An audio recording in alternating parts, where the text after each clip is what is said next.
পথ দুর্ঘটনা নিয়ন্ত্রণে আনতে গাড়ি চালানো শেখা উচিত স্কুলে। দৈনন্দিন বৃদ্ধি হচ্ছে গাড়ি দুর্ঘটনার সংখ্যা।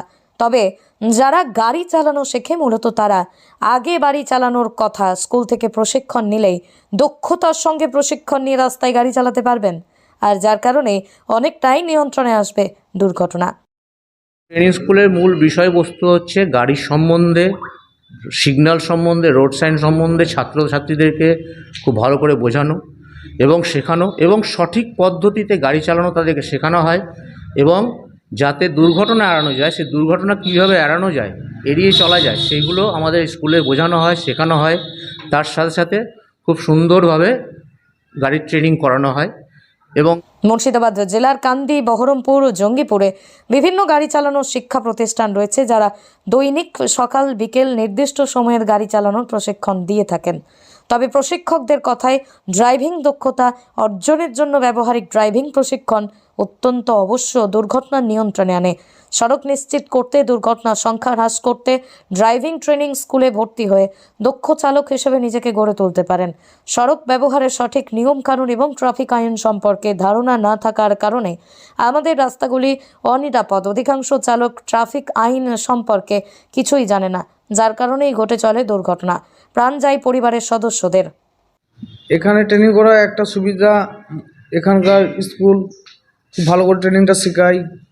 হ্যাঁ, আমাদেরকে চালক যেটা আমরা জানি না সেটা আমাদেরকে শেখায়। রোড সিগন্যাল বলতে যেটা জানতাম না সেটা ভালো করে শেখায় এখানে। হ্যাঁ, এটা কম থাকে, কেননা বাইরে থেকে যদি গাড়ি চালানো শেখা যায়, রোড সিগন্যাল যেটা সিগন্যাল ওভারটেক করছি যেটা, সেটা মনে শিখতে পারবে না। স্কুল থেকে শিখলে সেটা শেখানো যায় এখানে। মোটরযান আইনে গাড়ি চালানো শেখার নির্দিষ্ট কিছু নিয়ম রয়েছে। নথিভুক্ত ড্রাইভিং স্কুল থেকে প্রথমে গাড়ি শেখানো উচিত। কেউ নিজের গাড়ি নিয়ে শিখতে চাইলে পাশে স্থায়ী লাইসেন্সধারী চালক থাকা বাধ্যতামূলক। শেখার পরে শিক্ষানবিশ চালককে লার্নার লাইসেন্স পাওয়ার পরীক্ষা দিতে হয়। সেটি পেলে গাড়ির সামনে এবং পিছনে এল বোর্ড লাগাতে হয়। সূর্যাস্তের পরে লার্নার লাইসেন্সধারী চালকের গাড়ি বা মোটর বাইক চালানো নিষিদ্ধ। সূর্যাস্তের আগে গাড়ি চালাতে হলে সঙ্গে স্থায়ী লাইসেন্স প্রাপ্ত চালক থাকা বাধ্যতামূলক।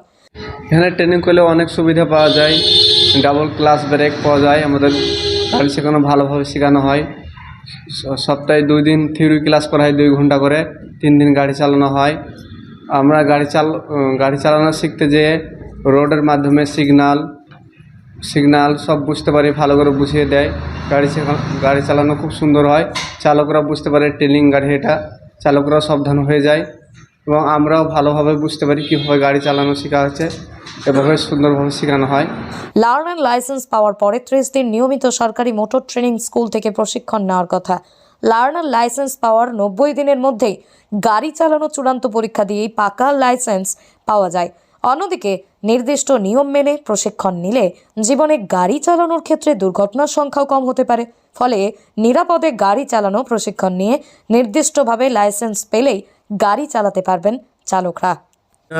হাতের সিগন্যাল, গাড়ির সিগন্যাল সব কিছু দেখানো হয়। এইখানে পুরোটাই থাকবে, কারণ আমরা টোটাল গাড়ির ব্যাপারটা টোটালটাই আমরা জানিয়ে দিই। গাড়ির রাস্তা থেকে শুরু করে ঘরে থিওরি ক্লাস অবধি সব কিছু জানিয়ে দিই স্টুডেন্টকে, যাতে সে যখন নিজে গাড়ি চালাবে কোনো দিকেই সমস্যা হবে না। স্কুলের গাড়ি চালানো শিখলে স্কুলের একটা আলাদা ক্রাইটেরিয়া আছে, যেমন ডুয়েল ক্লাচ ব্রেক আছে, আমাদের ট্রেনার থাকে, আমি ট্রেনিং করাই, আমিও ট্রেনার, আমার আরও 2টো ট্রেনার আছে, তারা ট্রেনিং করায়। ছাত্ররা প্রপারলি ব্যাপারটা জানতে পারে, সিগন্যাল সম্বন্ধে জানতে পারে, রোড সাইন সম্বন্ধে জানতে পারে, এটাই।